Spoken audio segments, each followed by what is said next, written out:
મોરબી ખેડૂત આંદોલનમાં ખેડૂતોની જીત, સરકારને ઝૂકવું પડ્યું. જનતાના તાતની આ 6 સૌથી મહત્વપૂર્ણ માંગણીઓ પૂરી કરશે સરકાર. મિત્રો, શું છે પૂરેપૂરી હકીકત અને ખેડૂતોએ કેવી માંગણીઓ સરકાર સમક્ષ રજૂઆત કરી છે? ચાલો આપણે વિસ્તારથી જાણીએ. વિડીયોની શરૂઆત કરીએ તે પહેલાં એક લાઇક કરી નવા આવ્યા છો તો ચેનલ સબસ્ક્રાઇબ કરી લેજો.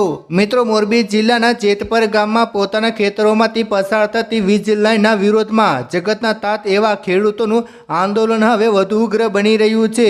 ખેડૂતોનું સ્પષ્ટ માનવું છે કે વિકાસના પ્રોજેક્ટ ખેડૂતોના ભોગે ન હોવા જોઈએ. આ સમગ્ર મામલે ખેડૂતોએ એકજૂથ થઈને પ્રાંત અધિકારીને એક લેખિત આવેદનપત્ર પાઠવ્યું છે, જેમાં તેમણે પોતાની 6 મુખ્ય માંગણીઓ સરકાર સમક્ષ મૂકી છે.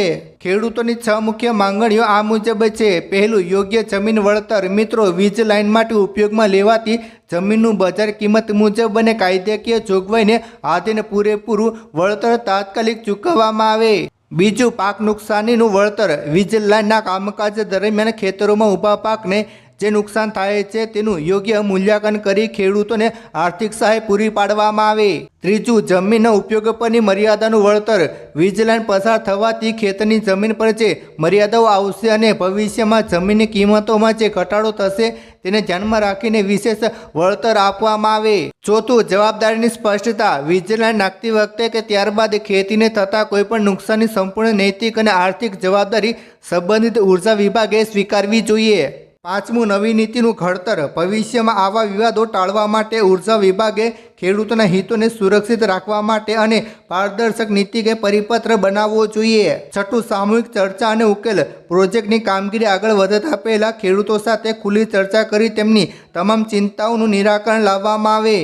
ઉપરાંત, જમીનના ઉપયોગમાં થનારી મર્યાદાઓને ધ્યાનમાં રાખીને વળતર નક્કી કરવામાં આવવું જોઈએ. ખેડૂતોનું વધુમાં કહેવું છે કે ઉર્જા વિભાગે ખેડૂતોના હિતોને ધ્યાનમાં રાખીને પરિપત્ર અથવા નીતિ બહાર લાવવી જોઈએ, જેથી ભવિષ્યમાં આવા પ્રશ્નો ઊભા થાય ત્યારે ખેડૂતોને મુશ્કેલીનો સામનો ન કરવો પડે. ખેડૂતોને આશા છે કે સરકાર અને ઉર્જા વિભાગ તેમની રજૂઆતને ગંભીરતાથી લેશે અને ખેડૂતોના હિતમાં યોગ્ય નિર્ણય કરશે.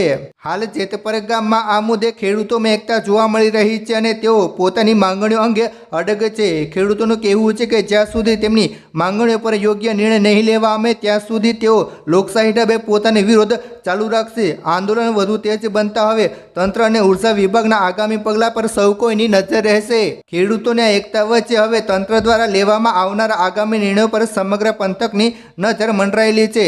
મિત્રો, તમને શું લાગે છે? ખેડૂતોની જીત થશે કે નહીં? હા કે ના લખી નીચે કમેન્ટ જરૂર કરજો અને જેમ બને તેમ આ વિડીયો શેર કરો, વોટ્સએપ, ફેસબુક પર ફેલાવી દો, લોકોને દેખાડો, જેથી કરીને બધાને જાણ થાય. ધન્યવાદ.